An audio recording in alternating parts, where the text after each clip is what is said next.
field of consumer tech, banking, payment. He's been instrumental in driving PhonePe's payment strategy at scale. An early proponent of UPI. Ladies and gentlemen, please put your hands together for Deep Agrawal one more time onto the stage. I hardly see a round of applause coming. Can we do a single-handedly big round of applause? Thank you. So good morning, everybody. Thank you so much for having me here, TIE Bangalore. And I'll just talk about payments, how we see this, and what we will also talk about is two things. One, what PhonePe built over the last 10 odd years, and I'll just take you through that journey. The second one is, I think there are two types of companies and founders in the room here. One who wants to build for India, the other one who wants to build for Bharat. The difference is not in geography, the difference is in ambition. And we'll just see how we try and achieve that. It's not clear?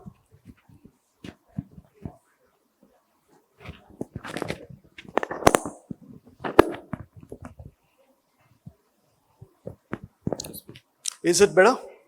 Yeah? Okay, cool. Okay, so I think a lot of you know PhonePe today. PhonePe, we have 700 million live till date registered users. While obviously this looks like an amazing stat, these are all humans. These are all people who are doing transactions every single day, trying to make payments for their purchases, online, offline, trying to make their bill payments, trying to send money to their friends and family, and essentially trying to ensure that they are able to perform their use cases, transactions as best as they can in a simple and seamless manner. Now, when we started 10 years back, it's actually not been 10 years yet for us, but when we started with a very simple thesis of trying to solve for consumers, which basically meant that we were wanting to enable consumers in their money journey. Very simple thesis, which was send, spend, manage, and grow. So if you see the way we built our product and our business, it was centered around this simple thesis. What we launched first was, and we were the earliest proponents of UPI. We took a bet on UPI and built our product around it. You saw first something which was peer-to-peer payments, which was right up there on the app, easy, simple, 1 rupee money transfer, gives instant gratification confirmation to users, helped build that trust. The second one was allowing consumers to make their bill payments, do their recharges. Typically, any consumer, when they start earning money, they either start with peer-to-peer transfers or they start wanting to make payments for their recharges and bill payments. And the third one was enabling commerce for these consumers. Commerce started or could be done in two different ways depending on where you are geographically, stage of life, affluence. It could be online for the more affluent, urban sort of consumers, and it could be offline for the larger part of the country. And that is where we enabled consumers to make payments interoperably on UPI. And we saw very, very quick uptake there. So that was the initial journey. We also started acquiring or providing services to merchants, both online and offline, very early in our journey. And the second phase really came when we tried to get into the spend. From the send and the spend part, we tried to get into the manage aspect. So which meant that we started providing financial services to consumers. They could invest in mutual funds. They could purchase insurance. They could trade in stocks via an app called Share.market. We also launched our payment gateway in 23. And finally, we launched something which is hopefully going to be very interesting and useful for a lot of founders here, which is our own app store, an alternative to the Google Play Store, which helps a very Indian sort of an experience for developers and founders who want to build apps here in India. And 24, 25 is when we really moved into a stage where we provided slightly more affluent products to consumers. So we enabled co-branded cards. We got into lending, which was essentially about allowing consumers to manage their money, get loans, either grow using that or manage their finances better.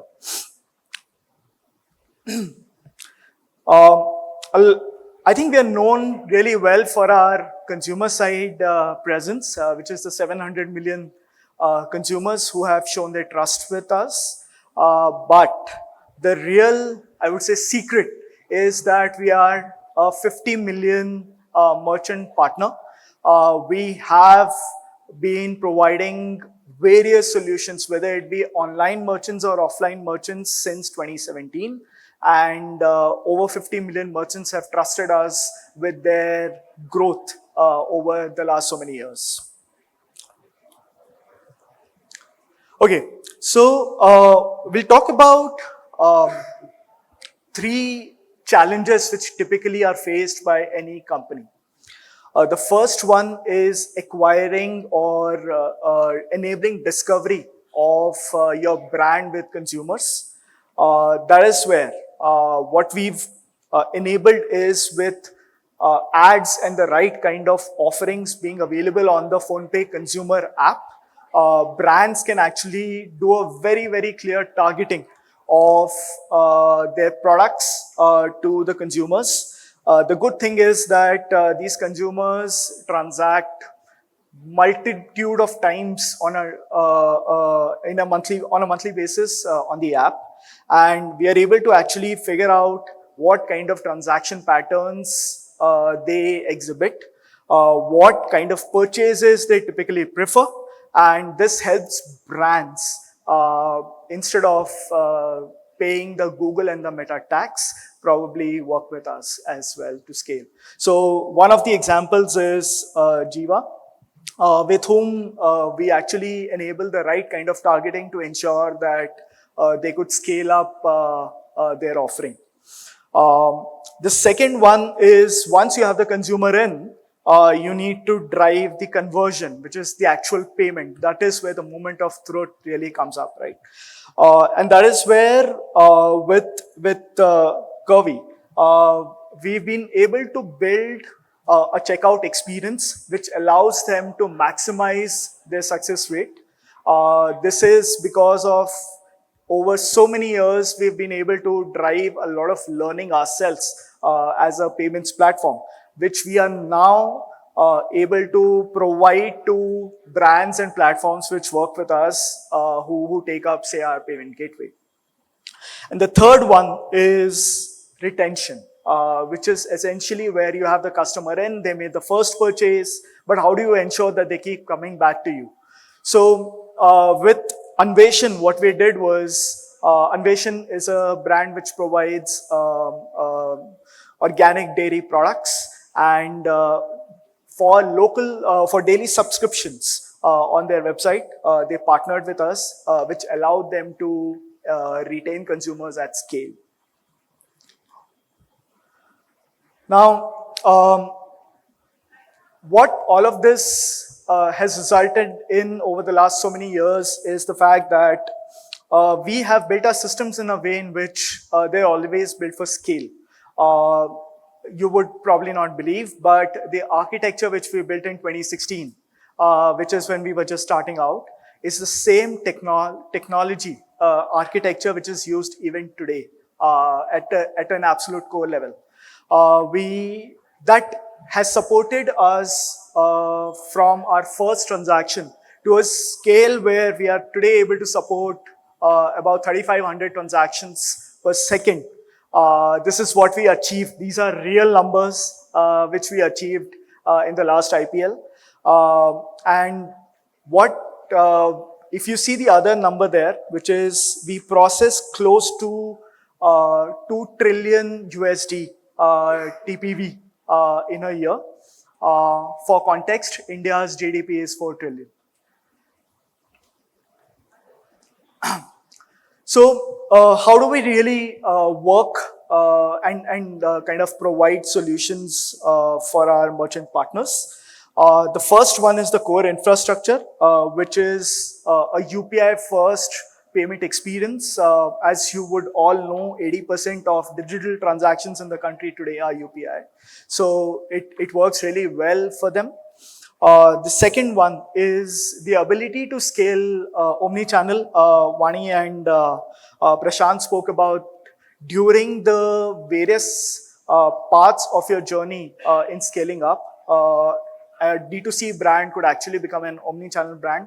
And with our consolidated solution, which offers online payment gateway to an offline POS or a smart speaker or a QR, this really solves all the requirements for the merchants in one single place.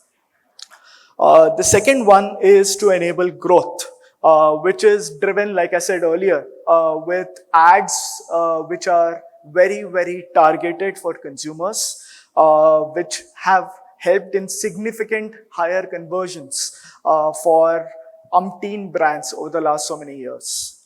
And what we've also built is a solid autopay product, which allows merchants or brands to ensure that consumers remain with them and transact with them on a regular basis. Finally, while we've built amazing AI solutions for very fast integrations, we've realized and we continue to kind of invest in ensuring that there is a human support, there is a human partner to the brand which work with us. And this is what really kind of keeps us in touch with them, ensures that we are able to share our learnings of last 10 years with all the brands. Sorry. All right. So with all humility, I'd just like to say one thing. 10 years back, we were not a brand. We were just starting out. We invested heavily from day zero in some of the bets which we took, like UPI, etc.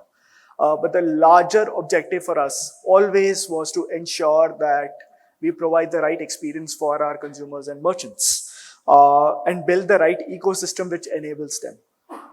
Since we've seen this journey across from when we were an absolute baby to the sort of scale which we've been able to achieve today, we feel that we are able to understand the requirements of our merchants and our brand partners really, really well. And ensure that we provide the right solutions for them. Come build with us.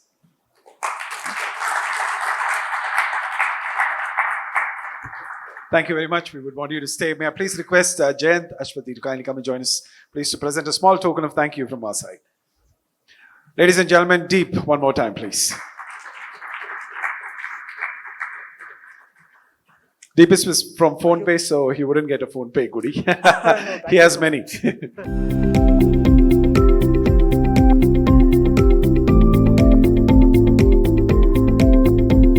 Do you allow integration of your platform to other platforms who are helping the consumer brands? Absolutely, we do. So we work with partners who enable other consumer brands to build any parts of their businesses. Yes. And we actually enable our PG to be integrated with these partners. Why are these partners to the brands? Okay, thank you. I'll come and talk to you. Yeah, sure. One question here. So we help D2C brands to grow with AI. We integrate one of the payment gateways, either Razorpay or PhonePe or PayU. There are many solutions now. Yeah. Do you have any support for someone scaling from 0 to 1? So, Is there any programs or any offers that you're providing at the moment? so the best offer we provide is to the brands directly. We have, from a pricing standpoint, we allow the brands to start with zero pricing initially, because we understand that they're also still figuring out what they really want to, kind of how they want to go to market, how do they want to collect money, how do they want to price, etc. So that's a promise for the initial few days. And then what we also do is, while we don't directly provide any kind of capital, if that was your question, but what we do is we're able to share a lot of our learnings from what we've seen with other brands, as well as what we ourselves have seen over the last so many years. We did not come with a support of a large MNC, for example. We've fended off very, very capitalized brands over the last so many years. So it just allows us to provide that perspective to the brand partners we work with. Thank you so much. Thank you very much. Thank you. Thank you.